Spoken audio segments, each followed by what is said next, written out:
aboard, and you are listening to the biggest little show this side of the Alpha Quadrant. It's the Trek Geeks podcast with Bill Smith and Dan Davidson. You will listen. Resistance is futile. You must comply.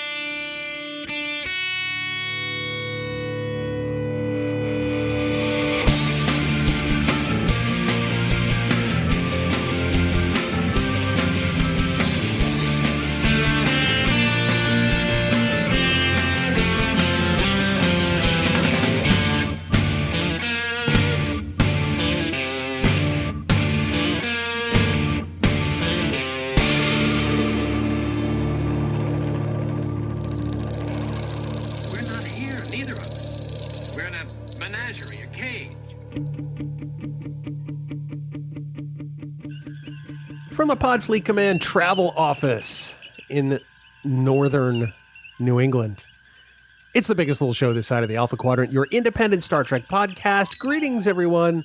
Welcome to Trek Geeks. We're so excited you're here for this pre-Star Trek Las Vegas episode, and it's going to be a great time. We're going to talk about one of the most loved episodes of the original series, and, well, what better person to do that with than my travel companion to STLV. He's the very tired and moved Dan Davidson. Dan, you're coming to us from a different location today.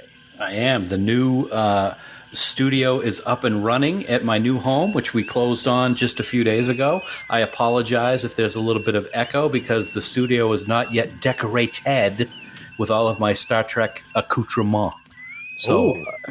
So it will be soon, but I thought it was more important to get all the network up and running so that we could record, and I'll deal with decorating when we get back from STLV. I'm so psyched. It's going to be a great time. And congratulations on Ares Studio 2.0, the second studio to bear the name Ares that actually produces Star Trek content. Good on you, mate. I love it. And also what's great is I have good service here in the new house. I just turned to my left and my lovely bride brought me a margarita. So thanks, honey. Wow. That's pretty awesome. I got to get in on this. That's fantastic. That's awesome. But here we go. Margarita, piece of the action. Oh, it's going to be fun. Well, while you're still sober, why don't you tell the good folks at home and maybe those who are on their way to Star Trek Las Vegas right now how they can send us their well wishes and margarita recipes. Absolutely. It's very easy to get in touch with us, as always. Head right on over to trekgeeks.com/contact, and you'll find a whole bunch of ways that you can send us any thoughts or messages. You can leave us a voicemail. You can Skype chat us. You can fill out the contact form and leave us a message. Or you can click the big blue button on the right side of the website and leave us a message using SpeakPipe. And hey, you know, STLV is just coming up in a matter of hours. Some people are already there, so we would love it if you would join our official Facebook group, Camp Kittimer, and post some pictures and some topics, Star Trek topics, anything about STLV or non-STLV if you want. You're going to get all kinds of cool things for being a member of Camp Kittimer, including the new Friday commute celebration. And I will say that there will be a special Wednesday version of that. Shh. And you're also going to get early access to the Trek Geeks podcast just for being a member of Camp Kittimer. So head right on over to facebook.com/groups/Camp Kittimer. You'll be let right in by one of our wonderful admins, and you'll be able to take part in all of the fun. But please remember that any comments or messages that you leave us in any of these places may be used in a future episode, William. Wow, you got all formal on me. Only my mom did that. I don't know what to do with this information. The other thing I'm very excited about at STLV is the entire Camp Kittimer staff is going to be under one roof for the first time since a couple of years ago. So we're going to get to have some fun with the amazing folks that help us with Camp Kittimer, Heather, Jackie, and Dan. And it's going to be a great weekend, buddy. That's fantastic. I've also heard, I got a call from a friend of mine, and Guy Fieri might show up this year too. Really? It's a possibility. We'll see. I'll have to pull a few strings. I think we might be able to do it. I can't wait to see what Guy has in store, and maybe he'll make an appearance at the FanSets party Friday night. You never know. Oh, we'll find out, won't we?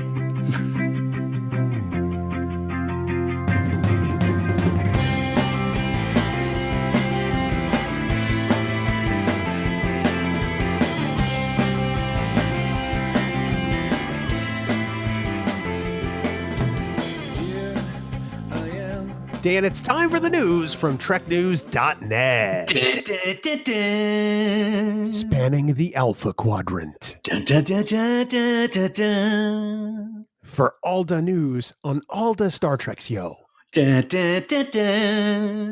TrekNews.net.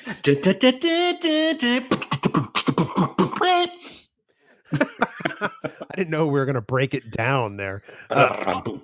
Online at TrekNews.net. Dan, we know there's Star Trek Las Vegas coming in just mere hours, but there's some other stuff going on this week. And up first, in gaming news, Star Trek Online has been making some headlines. Yeah, they sure have.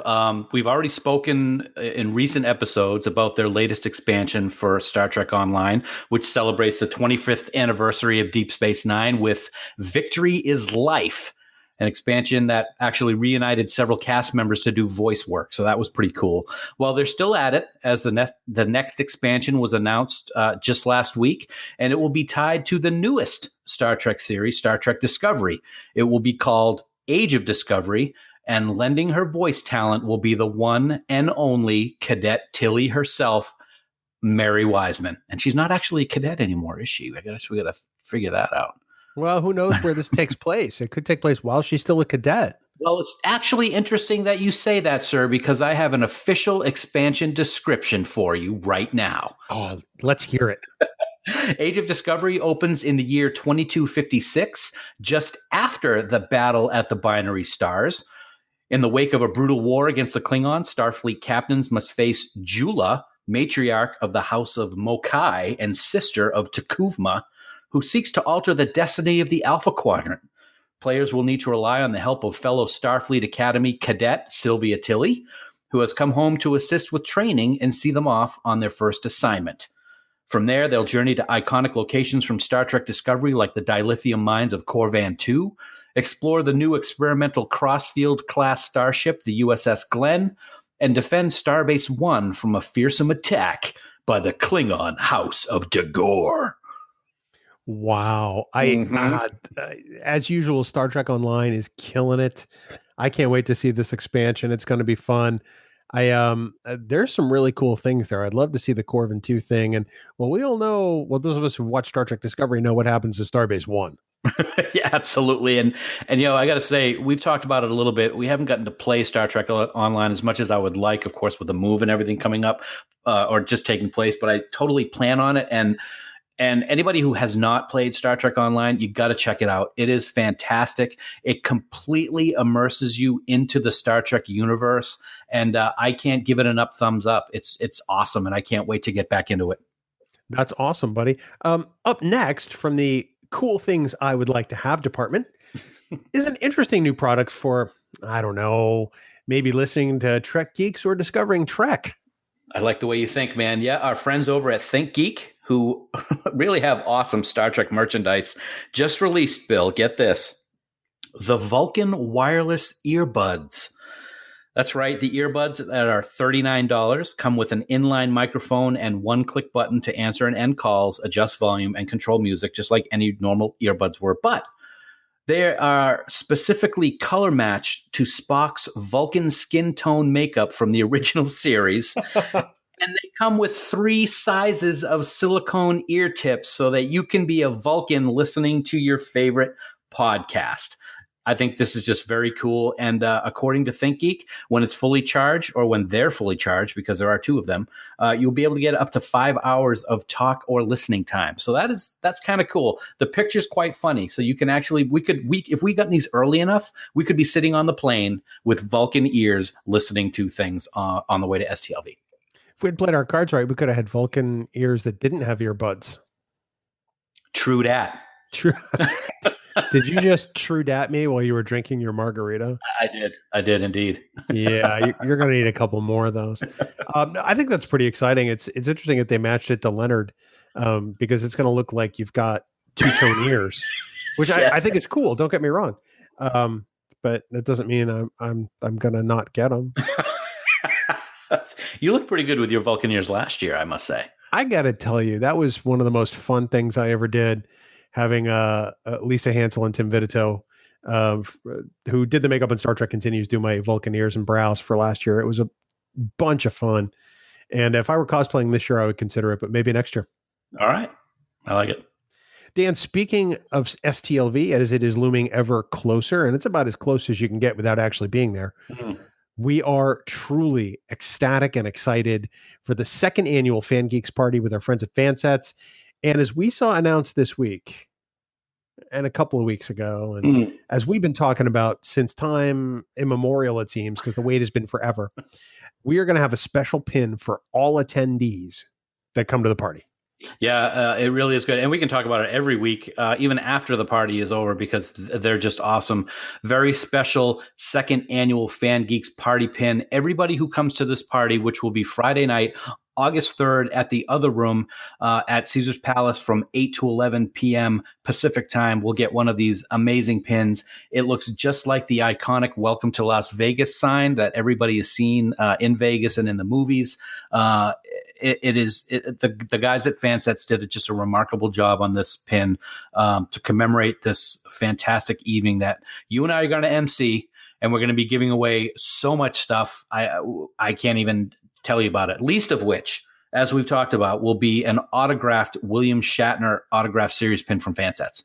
I still shake my head and marvel at that. One of those authentically hand-signed pins by he who will always be James T. Kirk, William Shatner, is going to be given away at our party.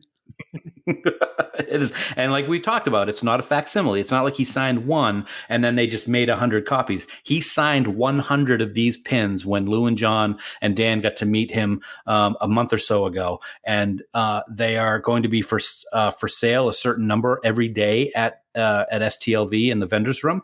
But somebody at the party on Friday night is going to win one for free, just for being there and being cool and answering a Trek Geeks trivia question. Well, and that's it. We're going to play Stump the Geek with everybody there. It's going to be fantastic. I can't wait. You can't wait. We all can't wait. And the questions are going to be easier than we normally give to you. I would hope so. That. Yeah. That would probably not be a good idea to do the questions that you usually give me. Yeah, because we want people to win pins. So if you're not coming thinking, well, the questions are going to be too hard. No. Plus, you can have the entire crowd help you if you want. We just want to give a bunch of pins away. Lots of pins, captain sets, Discovery pin, remember the awesome line of pins that came out for Discovery Season 1 with depicting every episode? Yes. Yeah, somebody's getting a set of that. Well, our friends at FanSets have outdone themselves once again. And Dan, you had the opportunity to speak to our good friend Lew Halboth and talk more about this year's party.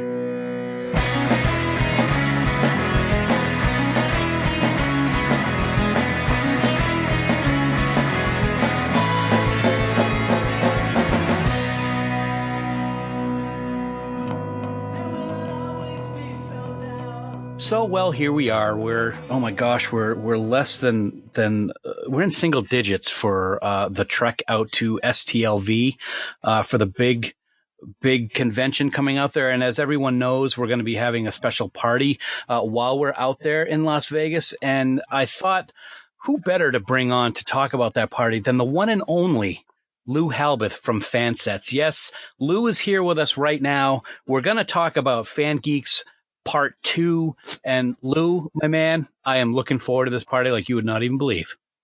Dan, it's the FanGeeks Party Season 2 premiere.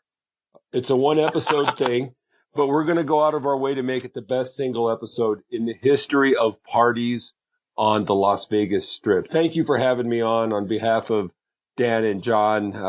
We love you guys. You were our original group, and this can't get any better. I got goosebumps talking about this. It feels like it's going to be 50 years before we get down there now. It's great. The three of you guys have always been so great to us. We love the relationship that we have with you over at Discovering Trek, and we had such a blast last year, and we had so much fun that Bill couldn't even be here with us right now to talk about what we're talking about. He's so excited. He's at home packing or combing his hair or something. I don't know what it is, but that's okay. We wanted to have you come on the show to have a little special segment to talk about what's going to happen next Friday night, August 3rd. At the other room at the Forum Shops at Caesar's Palace from 8 to 11 p.m. Pacific time. I think we got something going on that's going to be pretty freaking awesome. Well, by all accounts, we are going to blow the top off of last year, not only with the gifts we're giving away and the prizes in the drawings, but I think we're going to blow it away with the number of people that are showing up. Dan, this word is spreading like crazy. I can't tell you how many people are messaging me, emailing me, saying, "Hey, I'm coming to the party, looking forward to it." It's not single digits. It's 20, 30, 40 people. And you look at the people who have committed to coming on the event page. I think we're going to put 150 people in this party. See, now I'm getting stage fright. You're scaring me a little bit. Because Bill and I are going to be up there trying to do our thing, and I'm going to be looking out at this sea of people, all expecting me to be as cool as you, and I just don't think that's possible. Well, that's I am the pin pimp of Colorado, so it is tough to be as cool as me, but I think you guys can pull it off because, well, you guys do this for a sort of a living, but. Yeah, I mean, let's talk about the goodies we've got. So we have. Oh, yes, absolutely. The captain set. We're going to give away a 50th anniversary captain set with a really low number. All of these will be low numbered sets. We kind of set aside for these kind of deals, and we knew that this year was the year.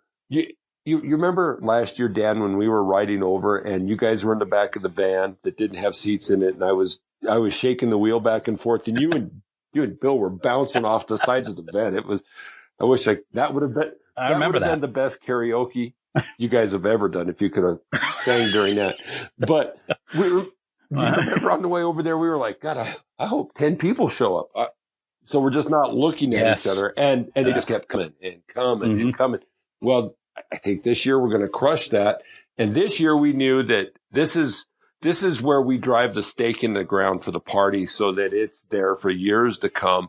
We hopefully will have the problem of looking for a new place next year because, we're going to be talking about 300 people coming to the party. So we have to get back to, we have the captain set from the 50th anniversary, which features the 5 captains. We're going to do a 25th anniversary next generation set. We're going to do a 30th anniversary next generation set, a 25th anniversary. You knew I'd fix that, didn't you? Yeah, I knew you'd correct it. Oh yeah, absolutely. A 25th anniversary DS9 set, and I just got the pins in today. Oh my gosh. No more pictures. We have actual pins in hand. Thank God, and they look unbelievable. This will rival any of the master sets we've done. It's just an absolute beauty. But to go on, we're going to give away a framed episode set from Disco of all the. We have a background done that's a Discovery background specifically so that you can put pins on it or characters or ships. You can mix and match it however you want. But we're going to give away a framed season set from episode guides. For Disco. We have the Cisco STLV poker chip pin, which will be premiering this year to go along with last year's Data poker chip pin, which is just beautiful. Absolutely gorgeous. We will have, and then the really special stuff we're going to have will be in commemoration of our To Boldly Go color TV set pin that we did. We had so many people who said, "Hey, that's a great pin." But my first year of Star Trek in 1966 was on that TV set, but it was a black and white screen. So John jumped all over that, and we've produced just 100 of these of the same pin, but done in black and white to commemorate the 1966 beginning of the show. Those will be, we're going to give one of those away. And then last but not least, the launching of our autographed pin line that we did with Mr. William Shatner will be a hand-signed, not a replica signature, but a hand-signed William Shatner pin. That there's only 100 of those in existence. Those will be retired after STLV. And we're very excited about launching this new pin, this new style of pin into our line. He's the first, and we're in talks with other actors. We'll probably have a Discovery pin not too far down the road, and we'll have, we're very excited. So it's loaded. On top of that, we're going to be giving away crew set, so you can win the crew of the original series, the crew of DS9. We're going to have a boxed, framed disco set of the character pins, so that you don't have to have the episode pins. It'll have all the characters and the ships in it. So we're just loaded to bear. And on top of that, and you've held this in your hand, you can tell the listeners just how incredibly cool they are. This year, rather than, we will have the grab box where you get to reach in and get a free pin when you come in. But to actually do it right, we decided that this year that the Geeks and the FanSet people have to have their own party pin. And you've seen it. It's an incredible pin. And everyone who comes to the show will get one of those pins, or to the party will get one of those pins. And it's just unbelievable. And on top of that, man, I feel like Monty Hall. I need Carol Merrill and a curtain behind me. On top of that, we have signed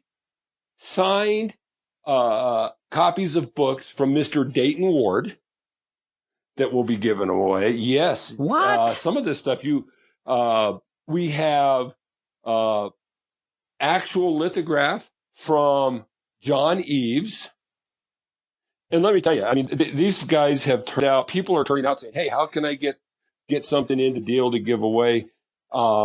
It's just been phenomenal. We met Tim Ross at the Estes Park Comic Con, and he autographed some of his music, CD musics from himself that we're going to be giving those away. Cool. We can even play those while we're there if we wanted to, along with 5-Year Mission.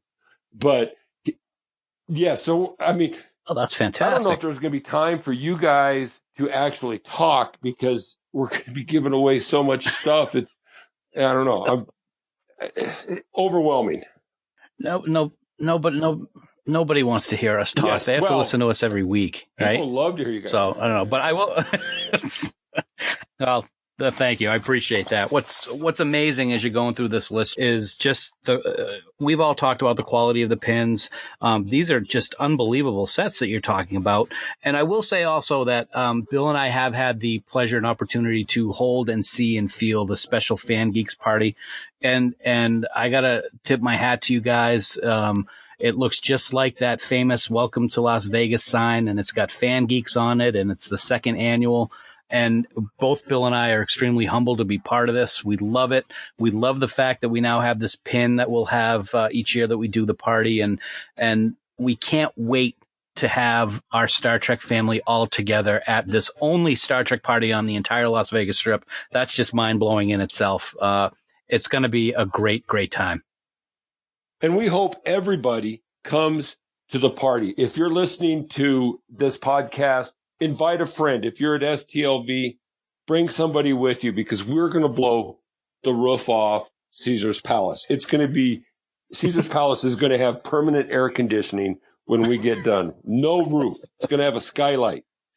It's really amazing. Now, also want to let people know that there is no cover charge for coming to this. It is absolutely free.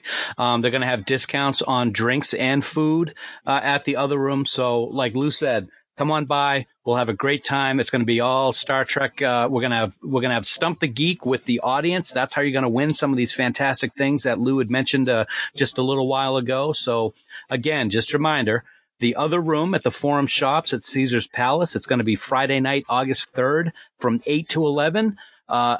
emceed by myself and my good friend Bill Smith from the Trek Geeks podcast and Discovering Trek, and of course Lew and John and the wives and kids and family and friends, and everybody will be there from FanSets, just having a great time. We can't wait. And Lew, I can't wait to see you again, man. It's been far too long, and I'm really looking forward to the night. We treasure our relationship with Trek Geeks and Discovering Trek. We're proud to be part of your family, and we cannot wait for the party with our Star Trek family. The Star Trek family reunion, as I like to call it, is just days away. Thank you for having me on, Dan, and we can't wait to see you too, brother.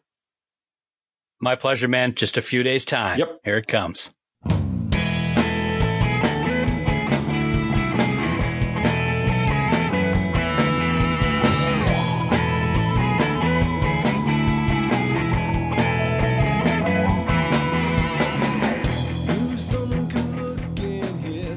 I just want to say, before we get started with a piece of the action, and you clink your ice cubes, they don't call me the king of the Segway for nothing. Wasn't that beautiful? I'm just going to pat myself on the back right now. I'm thinking maybe the king should show up at the party too then. Oh. Hey, thank you very much. We got to win this race. I got some pins to give away. Hey, baby, I got to give away some pins. Somebody get me another jelly donut. I got to say, it was great talking to Lew about the party. We can't wait to reunite with everybody over FanSets in the coming days, and it's just going to be such a great time. And we're going to blow the roof off that place, just like Lew said. We really are. It's going to be a night to remember. We hope everybody comes out and joins us. Dan, you know I love Las Vegas. I've been at least 25 times in my life.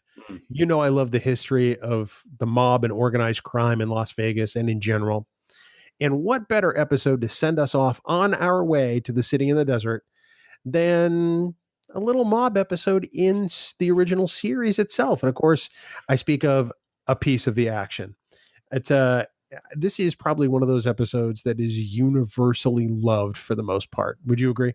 I would definitely agree. It's not only is it one of the most loved, in my opinion, it is the funniest of the original series episodes, maybe all of Star Trek. It definitely had it's definitely, solid with comedy. And I think, and obviously they did that on purpose, but it just works. And the story itself is a great Star Trek story in and of itself. So yeah, I've never run across anybody who didn't like this episode. I haven't either, but I mean, I suppose the champion rule has to come into play at some point, right? Exactly. I think that this is one of those things that Star Trek has always done really well. After a few serious or very dramatic episodes, they would kind of relieve the tension a little bit with a story that was a little lighter. Mm-hmm. And in this case, you get something that is really designed to make you laugh a little bit. And a piece of the action is one of those. The Trouble with Tribbles is one of those. I'm going to put you on the spot here really early on in the episode. Okay. Which do you think is the better comedic episode, Tribbles or action? I think action.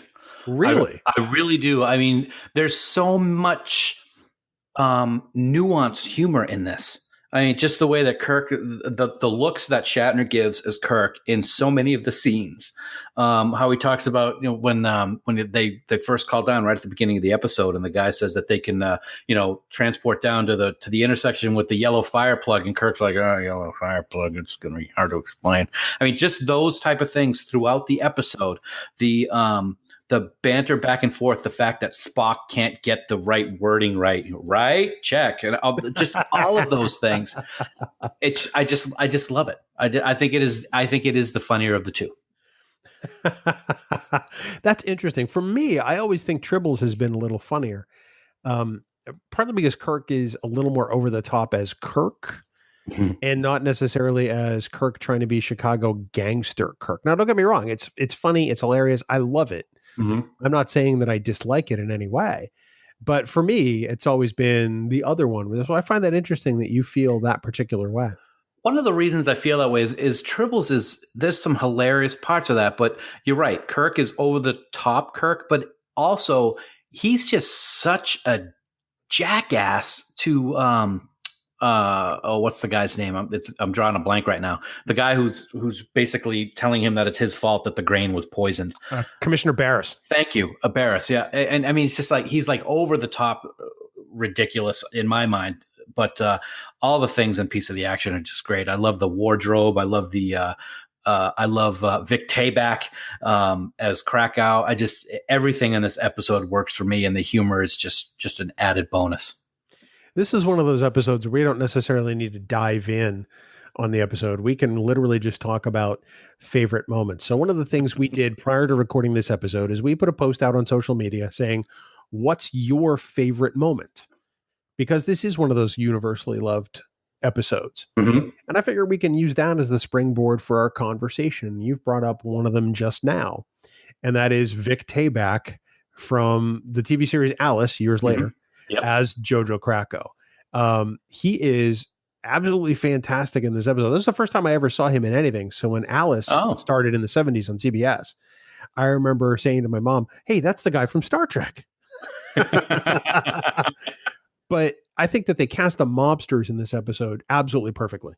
Oh, absolutely. And I don't know the guy who plays Oxmix, but he just bleeds a mobster.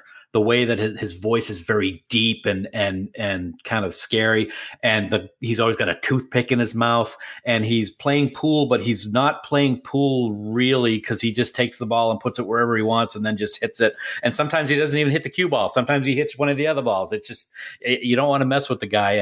And the other thing that's good, and you can see me on camera, and people might be able to picture this, is he really takes his glasses off in a mobster stylish way, like. How do you know about Krakow? He just like rips his glasses off, and it's just like, wow, that's just awesome. I love the guy. The guy who played Bella is an actor named Anthony Caruso, who actually just passed away in 2003. He was he was 86 at the time, but he is one of those actors that shows up all over television in the 70s and 80s. He has played a variety of mobsters. He's played a variety of cops, which I find really interesting.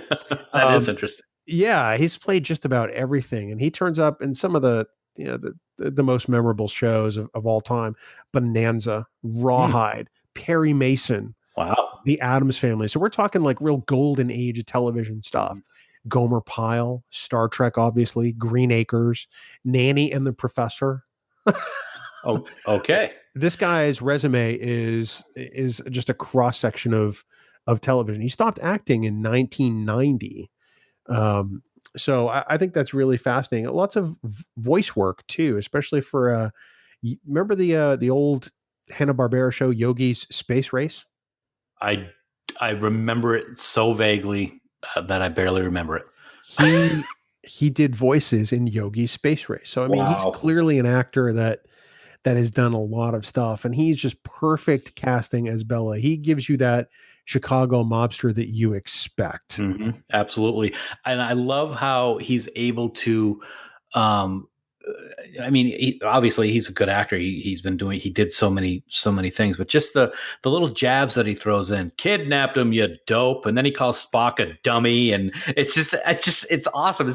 That's what I think makes this episode so funny for me. I will be honest with you. Last night in the new living room, my wife and I watched it because I wanted to prepare for the recording.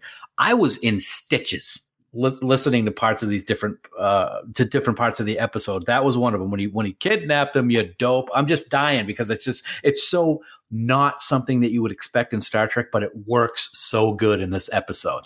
It really does. And I think the other thing that sells this episode are the reactions from Spock and McCoy in those scenes. Yep. Now, granted, Shatner is just chewing scenery the whole time in this episode, and it works. Mm-hmm. It does.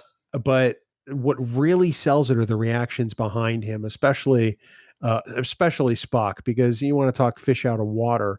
Spock just doesn't think any of this makes any sense. And I think that he's got to wonder why they're even there.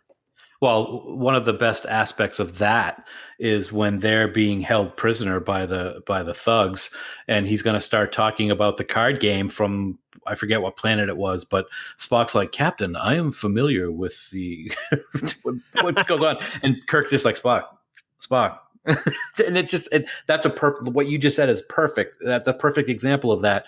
Spock is completely out of his element.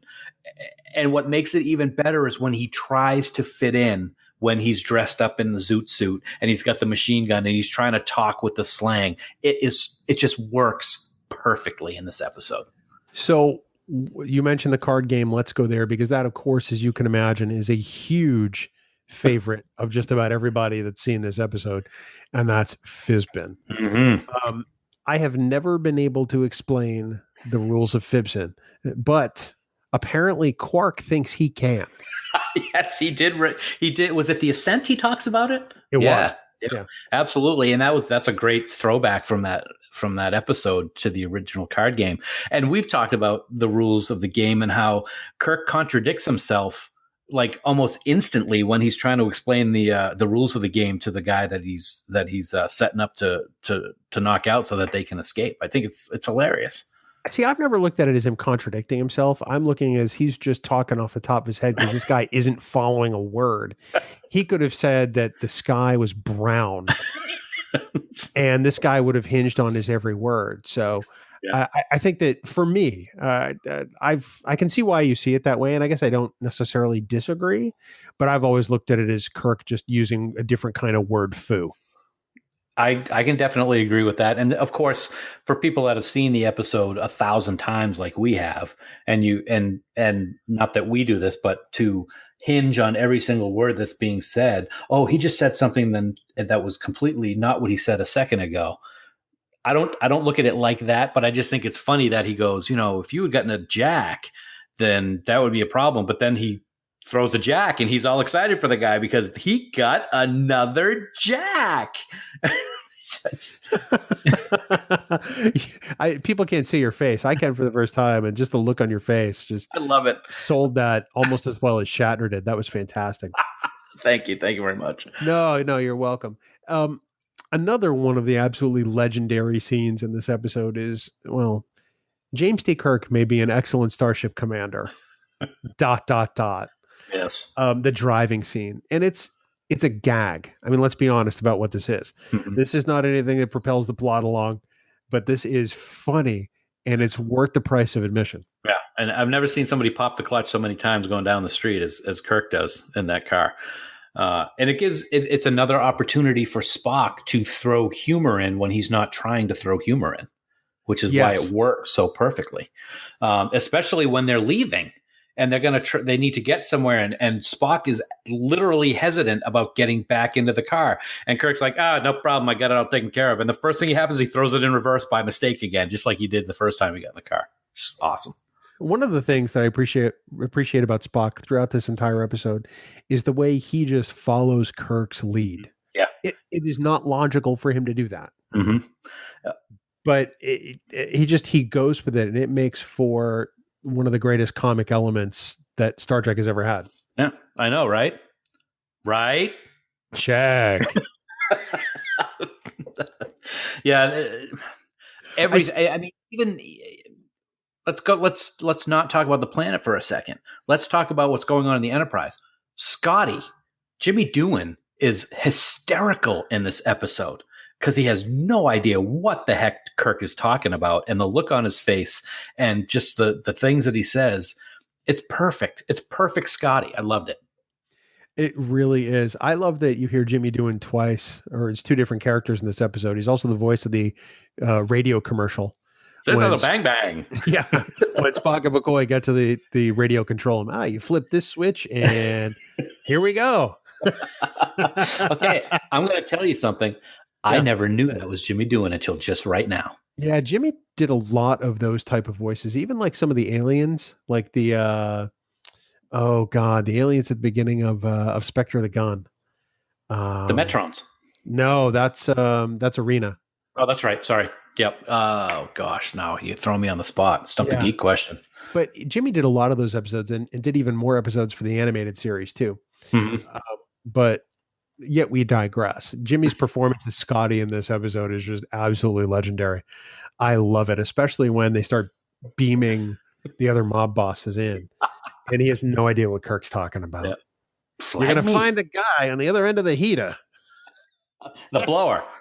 Oh, the blower. I'm sorry. Yeah, the heater's the phaser. Yeah. It's 50 years and I still don't know which is what's what. Flag me. It's just great. And everybody gets a chance to shine in this episode, and nothing's dropped. I don't think anybody dropped the ball on this. Even McCoy. McCoy doesn't really have a lot to do in this one, but he does a good job with what he does have to do. But McCoy gets probably the best moment of the kicker scene at the end of the episode. You know, where he's I don't know what I did with it. Yeah. He's like, what? You know, and then of course the whole freeze frame at the end of this episode. It's like Naked Gun. So back when I was a kid, I used to refer to Star Trek episodes that ended like that as having Star Trek laughing syndrome. Yes.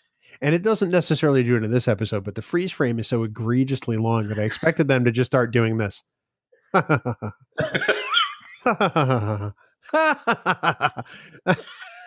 It's just, I waited for that, and when the credits started, I'm like, oh, okay, that's what we're doing now. That's what we're doing now. Did you know that the idea for this episode came from Gene Roddenberry jotting down a one-sentence synopsis titled "President Capone"? On Really? the very first page of his very first Star Trek series proposal in 1964. I, as Johnny Carson would say, I did not know that. That is some really wild stuff. Thank you, Memory Alpha. Wow, that's pretty cool. Huh. Yeah, I think that's pretty fascinating. This is an episode that kind of reaches into Star Trek lore, and we see it at various points or references to it throughout Star Trek.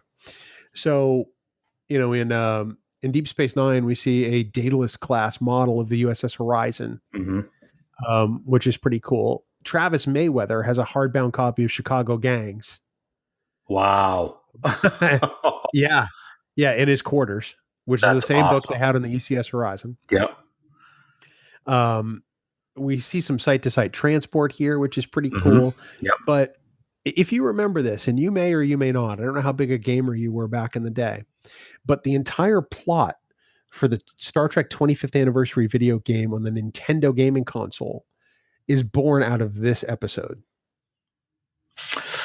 You know, I had it and I played it, but I don't remember what the whole premise of the game was. So they are in the space around Sigma Iotia II, or at least they're in that system, and they're thrown outside of known space. When they finally get back at the end of the game, they find that McCoy, having left his communicator behind, was responsible for the entire incident, and they go back in time to receive it to get it back from the gangsters. Oh, wow. Interesting. Yeah. Okay. Wow, that's pretty cool. Because I always thought that, oh my gosh, he left the communicator there. They're going to have to go back and revisit this at some point to see what's happened, but they never did. Well, they almost did in Star Trek Deep Space Nine. So for the anniversary episode that was eventually Trials and Tribulations, the idea was pitched that they would go back to Sigma Iotia II, and instead of a planet full of mobsters, they would find a planet full of TOS uniforms. Oh, man. That would have been great. That would have been very interesting to see. Wow. But I do love Trial and Tribulations. That's pretty good. Well, I do too, right? Yeah. But how cool would that have been just based on the communicator? I mean, we know in this episode that the Iosians are, you know, that they copy things. Right. You know, it's how they get by in their society, which raises a whole bunch of other questions in my mind. How did these people learn to eat? Did somebody have to stop off on the planet and show them how? Okay. Wow. Yeah. And the book only provides 2 dimensions, so it's interesting that they had 3 dimensions to these things. But I think it would have been really cool if Cisco and company had somehow shown up on Sigma Iotia II and discovered a Starfleet planet circa TOS. That would have been pretty awesome. I somebody should write a book, since we're not going to see it on the screen. That would be kind of cool. Where's Dayton? Well, and I think that this idea was even kind of used in the Worlds of the Federation book, where the Iosians were theoretically had recreated much of the TOS Federation technology. So it's kind of in there. I don't know that we'd ever see a novel about it, but I mean, there's comics that go back there. There's the whole 9, all from this one episode, which that's amazing. Doesn't really advance the lore of Star Trek per se, right? But it is that memorable and that loved. Wow, that's really amazing. You know what one of my favorite things about this episode is? I've touched on it just a little bit, but it's one of my favorite things, but I'm also going to, after we discuss it, talk about the huge mistake in the episode that I noticed last night. Let's hear it. And that's the wardrobe of Kirk and Spock. I think you and I next year should cosplay as Kirk and Spock at STLV with those zoot suits, my friend. Oh my. I love them. The felt hat that Kirk has, the blue one, I just think it's phenomenal. I love it. I didn't realize it was necessarily felt until I saw it. Well, no, until I saw it on Blu-ray. Oh, okay. Because it absolutely looks like felt. I just think that the suits, the stripes, it looks cool. I've always loved the wardrobe in this episode. But the big mistake that I found out last night, and I watched it and rewound it and verified it with Sue, right at the very beginning, when they beam down to that intersection with the yellow fire plug, and the guy comes out and says, "Put your hands over your head, or you ain't going to have no head to put your hands over." Okay? Yeah. So they're walking to where they're going to go meet Oxmix, and Krakow hits him, puts on a hit. Yep. And the guy in the blue zoot suit gets gunned down. He gets shot and goes flying into the newsstand behind them. But 10 minutes later, when they're at Oxmix's place and they're talking about Krakow hit us, boss. Oh, you hit him. You hear me? Hard. That guy's standing there. And that's the guy that Kirk takes the zoot suit off of, and he puts it on. So he died, but he came back really quick. Well, it's what can we say? They learned how to reincarnate themselves at some point. Yeah. Because they copy things, Dan. Okay. All right. They're copiers. Maybe it was like Wayoon, and that guy was like on Thug Number 9 or something like that. Thug Number 9. Oh man, that's fantastic. I almost have no idea what to say. That's fantastic. I think one of the things that in watching this again to talk about it this week, one of the things I guess that was really surprising to me was how, to invoke a term mission log uses on occasion, how Gumby-like the Enterprise phasers are. Okay. Because apparently they'll do anything you want them to do, including stun people within a 2-block radius from space. Yes. And not only will they stun in a 2-block radius, but the phaser beams themselves will actually hit the 2 cars in that 2-block radius that are gunfighting each other. Yeah. And everybody in the building's absolutely fine. Exactly. Just watching out. Oh, look at what happened. They could be dead if we wanted them to be. But that was one of the things that made me go, okay. Yeah. I mean, it's fun. I'm not going to really nitpick it, but they don't really do it after that. No. They kind of do it a little bit before that, but it's not the same. It's not the beams hitting the people on the planet. And did we ever actually see the beams like that again? The handheld phasers when Kirk and Spock stunned the mobsters at Krakow's place, kind of had that same pinkish effect that we saw with the Enterprise phasers when it hit the 2-block radius. But I don't think we ever saw them like that again. I don't think we did either. Interesting. And of course, if we're forgetting, somebody's going to tell us, and that's cool too. Very much so. Because with 50 years and 700 hours of TV, there's no way we're going to remember it all, man. Not after my margarita, anyway. I'm drinking water and I'm not going to remember it. So I don't think it's got anything to do with your alcohol consumption. Excellent. Oh, that's good. I look at it this way: as you're priming your liver for Las Vegas. I like that. I'm going to prime it. I'm going to prime it some more. Well, you're off tomorrow, so you can. That's true. One other thing I will say. Yeah. And I think I've said this with every single episode that I've watched over the last year or so. Watching these episodes in the remastered versions is stunning. There's not a lot of exterior shots in this episode, but the ones that we do see are magnificent. When the very opening scene, when the Enterprise is pulling into orbit around the planet, I will never be able to give enough credit to Mike Okuda and his team for what they did on these remasters, because they just look phenomenal. It really is gorgeous. I can't deny that one bit. It's kind of forgettable in the original broadcast version. because it's that stock shot. Yes. And that's fine. We've seen it a million times. But each of these remastered episodes has a unique shot. And I think that that's one of the things I really dig about it, is that it feels like we're experiencing new planets every week. It feels like we're in a different place, as opposed to just seeing the same old footage of the Enterprise achieving standard orbit. Yeah. So I love everything about this episode, and I love everything about the remastered version. Yeah. Yeah. Did you watch the remastered version, or did you go back and watch the original this week? No, to tell you the truth, I have not watched an original version since the remasters came out. It's been very, very rare because I usually watch them on Netflix, and Netflix in the United States anyway has them all as the remastered version. I think CBS All Access has the originals, but I haven't checked. I can't tell you the last time I watched one of the original ones, which, some people may take as blasphemous, but I just think that it's amazing what they've done with the exterior and special effects with the remastered versions. I have to agree with you. I very rarely watch the original effects these days. Sometimes I will, if I just want that nostalgic feel. But other than that, I will dial up Netflix, even though I own the Blu-rays. Yeah, exactly. It's just because it's easier. This is going to sound really bad. This is really a first world problem, but I don't have to get up. That's sad. I can say it's the exact same way right here. I can say, Alexa, show me Star Trek. And she does. Yeah, it's great. I love Alexa. She's so helpful with stuff like that. I just thought of one thing that I find quite funny, just thinking about the different scenes in the episode. So they're on this planet and they're outside, and it doesn't look like it's very cold. Everybody's, just wearing suits and the ladies have nice dresses on. But the guys that Kirk and Spock take the outfits from have long underwear on. Come on, Dan. Dan. Oh. Dan.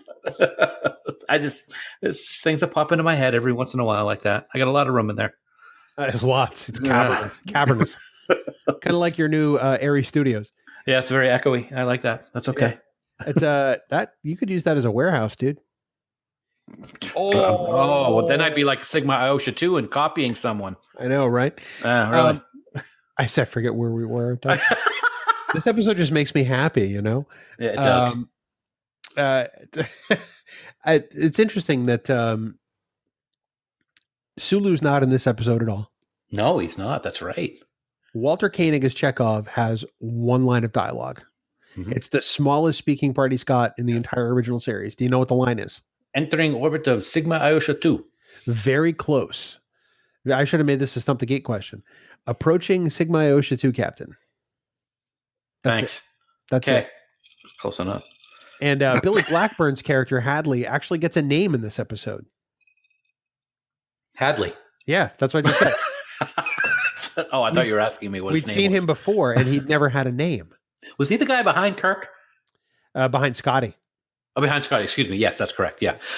I will say there was somebody sitting behind Kirk at one point, but wearing a blue science jersey, looked kind of like Spock, but obviously wasn't. But he was kind of like laughing at Kirk behind his back, or it looked like it. He was smiling or something. Maybe he had Kirk as a jerk on the back of his uniform. Yeah. Wrong episode. Oh, sorry. Sorry, my bad. We're so lost. No, you're lost. I'm doing okay.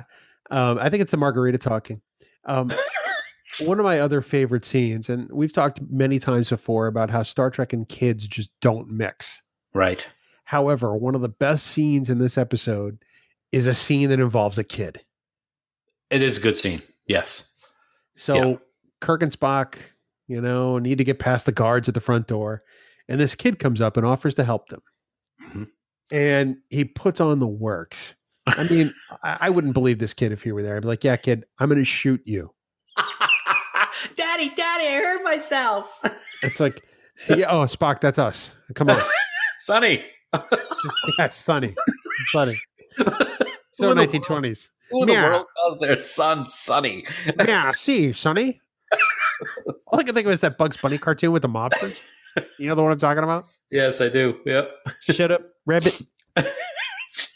Shut up, shutting up. He's a cute kid, isn't he? And the kid just wants, then that's kind of where we get the episode title, a piece of the action to some extent. Of course. I have always thought so. Mhm. But that scene really is, it's like, we've been saying this the whole episode. That scene is just fun. How old do you think that kid is? These days? Well, in the scene, yeah. How old do you think he is? Yeah. 9? And 10? he has a switchblade. Well, it's the mob of the 20s, right? Yeah. I mean, it's kind of the worst facet of that era of Chicago kind of magnified. Right. So I guess I'm not entirely, I mean, he could have had a machine gun. True. Yep. I'm sure that standards and practices probably weren't hip to that. But everybody's got a machine gun. Yes. Walking down the street nonchalantly with them. Tommy guns. Yeah, it's specifically Tommy guns. You're right. Yeah. Yeah. Everybody's got them. It's like they're giving these things away on street corners. Well, it's Oxmus's territory. He's got the biggest in the world. So Kirk manages to effect an escape by wrapping people up in blankets. Tripping over copper wire. Yeah, so he creates a tripwire out of copper wire from a speaker. Okay, I'm with you so far. Twang. Pulls it out of a radio. Slams a trash can down. Calls the guards in, and then you're killing me. Proceeds to suffocate them. Not really, but he knocks them out. I mean, he can knock people out with his ass. He can knock people out with a 2-foot drop kick. Apparently, he can also use a blanket. That's how good James T. Kirk is. He is awesome. But when he's running down the middle of the road and has to jump over a crate that's in the middle of the road, he then gets stopped and captured again. All because he jumped over the crate. If he maybe sidestepped it, it would have been that delay of the jump. The episode would have been over in like 12 minutes. I think he would have been fine. I don't know. I watched this episode at least 3 times before recording this week, and I can't help but laugh the entire time. Yeah, it's great. It was fun for me to hear the reactions of people about what they love about this episode, because I think that we all love the same things. I mean, there's nothing you call out in this episode, or at least I can't, as too corny, because it's not possible with this script. Right. I agree. Do you have a couple examples of what some of the people like best when we posted on Camp Kittimer? I don't have it in front of me. I've been trying to find it, but I don't want to be clicking too much. We've been going through it the whole episode. Oh, okay. I didn't know if there were specific ones. No, all these things I've been bringing up, I've been pulling directly from the Camp Kittimer post and the Trek Geeks Facebook page post. But, it's the suits. It's the freeze frame and laugh ending. It's Fizbin. Mm-hmm. It's Spock's the straight man to Kirk's, not comedic. Carlos Pedraza had one of my favorite ones, which was this, right? Check. and then how Kirk waves him off. That's another great part of it. He's like, oh God, he just. In our conversation, I don't know if you've ever noticed this over the last 25 years. Whenever you say right, I always say check. Check. Yes, you do. Yep. That's right. You're my straight man. By the way, can I break in on something just to let you know? The name of the aliens are the Melkotians, Inspector of the Gun. I wanted to say the Malcots, and I knew that wasn't right. Yes. I was so close. So close. I if it was me doing Geek the Stump, I would have given you some partial points. That's because I am challenged at trivia. I looked it up now, so I guess. Now I guess we know we can't use that for a question. No, I could use that for a question for you. You probably still get it wrong. I will absolutely get it wrong. I have no problems admitting that either. So there aren't any real central questions to this episode, but no.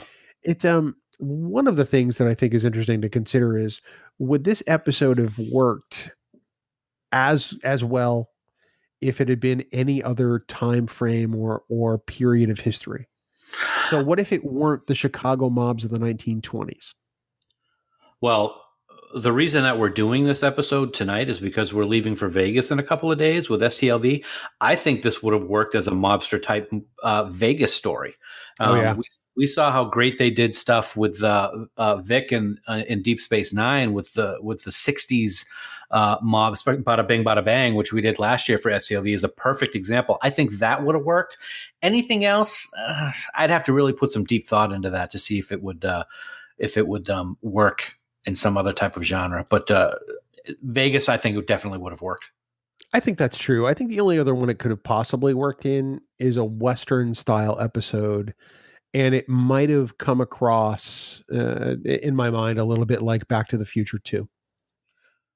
True. But then also would people be like, okay, well, I got to double check the time frame, but Spectre of the Gun took place after this one, right? Yeah, I'm pretty sure it did.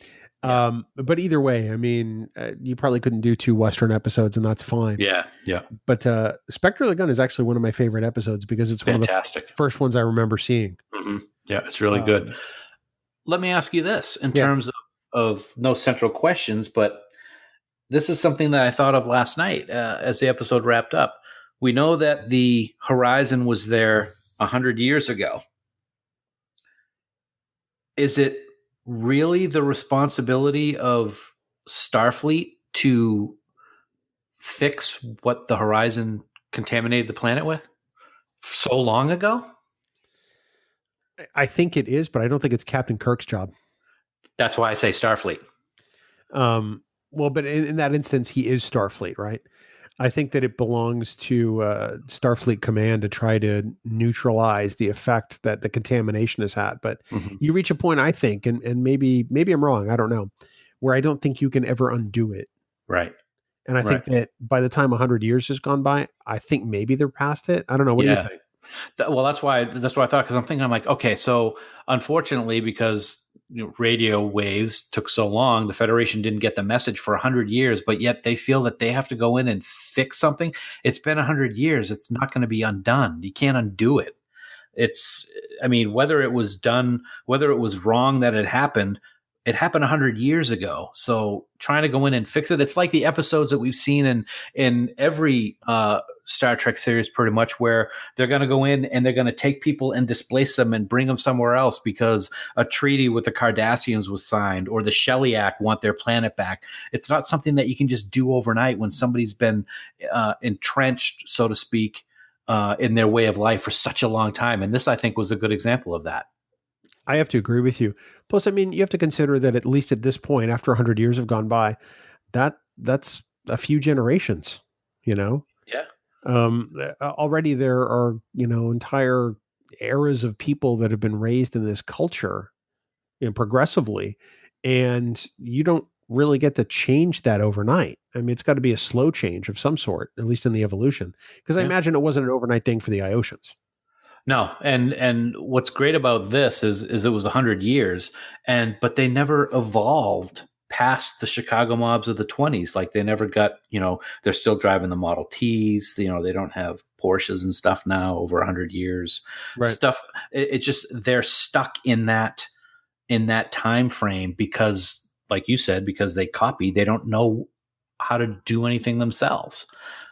Perhaps this is an episode we'll consider in the future, but perhaps scripting the episode that starts to undo all of this on the fly, or at least fleshing out the plot, you and I. I like that. I think that would be a really interesting exercise, and maybe a great discussion for a rainy day one of these days. I think that's a great idea. Make it so. Make it so. Dan, I'm very excited to be getting on a plane with you, and in a little over a day, quite frankly. And despite the fact that we'll be encased in a metal tube streaking its way across the sky, and I'll have to fight the urge to throttle you to death, I'm excited to be going to Vegas. Okay. Wow. Well, I'll take that as a compliment. If I can get you that agitated that you want to throttle me in a metal tube streaking across the sky, then I must be doing something right. I toast you, sir. But no, we're excited. We can't wait to get to Star Trek Las Vegas. If you're making your way to Vegas for the convention, please travel safely. But no, once you get there, you are going to be among friends. The entire building is nothing but Star Trek fans. So already you have something in common with everybody there. So don't be afraid to chat people up, ask somebody what their favorite Trek is. I guarantee you're going to start a great conversation. I got to say, it's, to me, and I think to you, it's more than just being in a building full of friends. This is the year that we are in a building full of family. And I cannot wait to see all of that family again. It's been far too long, and I really am looking forward to it. Absolutely. And please, if you see us at the con, and we're going to be there all the whole convention. Please feel free to say hi. Even if we're talking to other people, it doesn't matter. We'd love to get the chance to say hi and thank you for listening and downloading, or even just to talk a little Star Trek. I know that that's something we've done the past couple of years, Dan, where people have kind of surprised us. But please, if you happen to hear this and you happen to notice us at the con, please say hi. We'd love to hear from you. I don't think I can say that any better. I get kind of choked up a little bit thinking about it, and I'm not joking when I say that.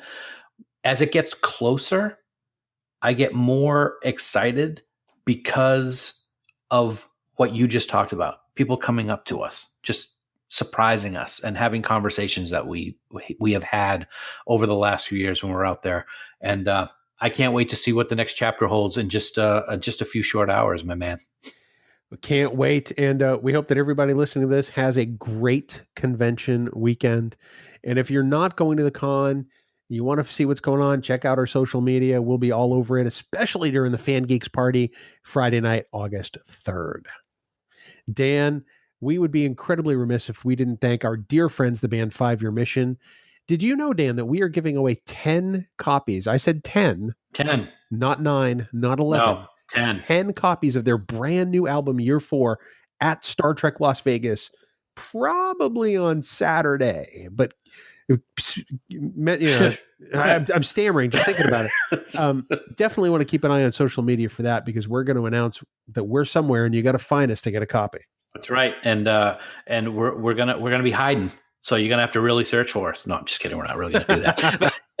But yeah, it's a great way for folks that we have not possibly met in person to finally get to meet in person, because we're going to send that message out, and we're going to be camped somewhere. Camp Get 'em or Get It, and we want to give away these awesome albums because they are very awesome. Year 4, 5 Year Mission.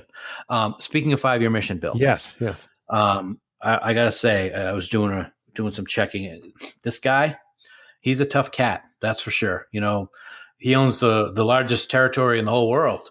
But, you know, that's the problem with having the biggest. There's always some punk trying to cut you out. You know, he ain't going to be putting the bag on you anymore, Mr. Smith, I got to say. But watch out, because if you hit him, he's going to hit you back. You hear? Hard. He's Bella Farksmix, the Fizbin champion of Sigma Iotia II. How does one become the Fizbin champion? I got to know this. It took place on a Tuesday. That's all I know. At night? He didn't pull a Schronk, so I'm thinking. Could go either way. I don't know. I like it. So please head on out to 5yearmission.net. Download all their albums. And like we said, if you're at STLV, keep an eye out, because we're going to be giving Year 4 away. But you can get your copy right now at 5yearmission.net. Dan, we want to remind everybody that for more great discussion, people can head on over to the Tricorder Transmissions online at the tricordertransmissions.com. And of course, this is just for you, Dan, for all the news on all the Star Treks, yo. Please visit our dear friends at treknews.net. For now, this has been episode 146 of the Trek Geeks podcast. We do hope you all live long, prosper, and travel safely. For all the coconuts on all the palm trees, yo. I don't think that worked. There are palm trees in Las Vegas. And we'll see him very soon. Music for Trek Geeks is provided by 5 Year Mission. They are writing one song for each episode of the original series. Download their music at 5yearmission.net. Trek Geeks, a Star Trek podcast, is a production of Coconut Media Works, executive producer Bill Smith. For even more Star Trek discussion, check out Discovering Trek, a Star Trek Discovery companion, available on Apple Podcasts, Spotify, and discoveringtrek.com. Bing bong! Hey!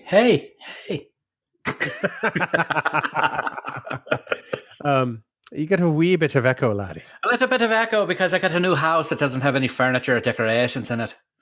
That's okay. Hey, whatever works, right? But it's a new studio. It's 400 meg of download speed, so I ain't complaining, yo. You're crystal clear, by the way. I love it. Fantastic. It's great because, we got all the wiring for network throughout the house. So we got it all set up like 2 hours after we closed last week. And the guy came in and I said, we're going to have the modem downstairs. And he's like, nope, I'll take care of everything. And it's awesome. That's fantastic. Yeah, great. So yeah, we've been just nonstop doing stuff since Friday. Well, congratulations and Thanks. Welcome home, by the way. Thanks, man. It's good to be home. Merrimack, New Hampshire. It's lovely. So now both Trek Geeks are in the same city. I don't know if I'd call it a city, but Or town, whatever. town, village. For now. Yeah, whatever. I finally For get down. now. I finally get down here, and then you're gonna leave. Not right away. No, well, I'll talk you into staying. No, you won't. No, I won't. I will not at all. Not even remotely. Okay. Well, that's all right. I'm going to take a screenshot of this. Hold on.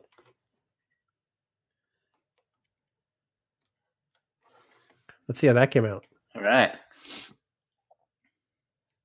This is riveting podcast. Yeah, it is. Everybody listening, I'm glad you're listening because I don't know if I would be. We look like tools. Oh my God. I'm going to post that later. All right. Excellent. I like it. Nice. Piece of the action. Piece of the action. So as we record this, Mm. it is Tuesday, July 30. Oh, sorry, Monday, July 30. Monday, July 30. And in just over a day, we're headed to Star Trek Las Vegas, baby. And people are starting to get there now and they're posting and stuff like that. And I'm just like, I'm so glad to be moving into a new house, but I really, really would like to get out there because it's STLV, man. Is this the definition of FOMO? I don't know. Is this fear of missing out? It almost kind of is, I think. Yeah, I can't disagree with that. I mean, it's just, it's just seeing everybody. I'm just so excited to see everybody that we haven't seen in a year. I know. That's totally mind-blowing to me. Yeah, it is. So I'm looking forward to it. It's going to be good. Of course, I have to deal with you for 5 days, but whatever. Well, so now you have to get off that plane in Vegas, and we got to hop in a cab as soon as we get the bags, get over to the Rio, so you can actually get your photo up with Cole Media at 11 a.m. I would like to just punch Creation in the face for doing something like that. Hey, Creation, boom! That's it. Boom! Boom! Yeah, I understand he's probably got a busy schedule and everything like that, but having him like first thing in the morning, the day that most people arrive and the day the convention actually opens we're going to be scrambling. And you know how I'm going to be. I'm going to warn you right now because you know what I'm like. People can't see me, but I just sat back in my chair and did a heavy sigh. I do know, which is why I'm like, I'm going to stay with the bags.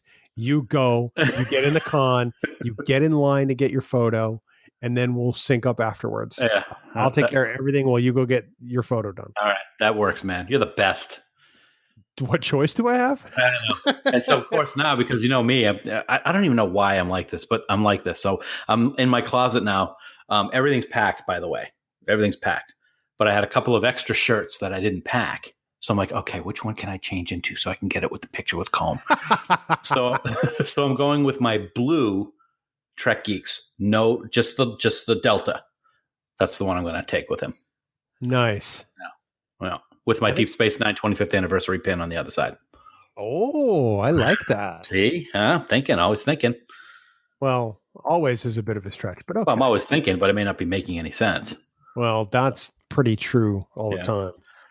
So another boring story for all of our listeners, which I thought I'd like to share with you here on the outtakes. Can't wait. We had invisible fence installed today. So we already have that in. And so does this mean you can't leave your yard? We took the dogs out, and of course, unfortunately, we have to give them a correction so they know where the flags are and everything like that. Yeah. So Aria is a drama queen. She got hers, and she was like, and she was just like freaking out. Aria got hers, and she was fine, but she just yelped once, and it was okay. But then later on, when we were walking around the other side of the house, she got her leg tangled in the leash because we have them leashed still. Oh, and she was freaking out. She won't go outside now. well, give it time. Yeah, she's gonna have to go to the bathroom sometime. Well, and so are you. So I'm going to the bathroom right now, so that's really more than we needed to know. That's I don't know what to do with this information. I'm a businessman, Pally. So, oh boy, I have no words. I really don't. Are you remotely ready to do this? I'm ready to do this, and I just remembered I have to get up at 5:30 tomorrow because I forgot to do early bird. I told you to do early bird. I forgot. I looked at my reservation today, and I'm like, "Hey, hon, I forgot to do early bird." Did you look online? Yeah. Look at your original email because it doesn't show mine online either, and I did pay for early bird, and I confirmed that today. Okay, I will do that after we record because recording is more important. And knowing is half the battle. I can't remember who said that. He's a very wise and sage observer of our times. Sheldon Cooper? G.I. Joe, actually. Oh, all right. Good. Here we go.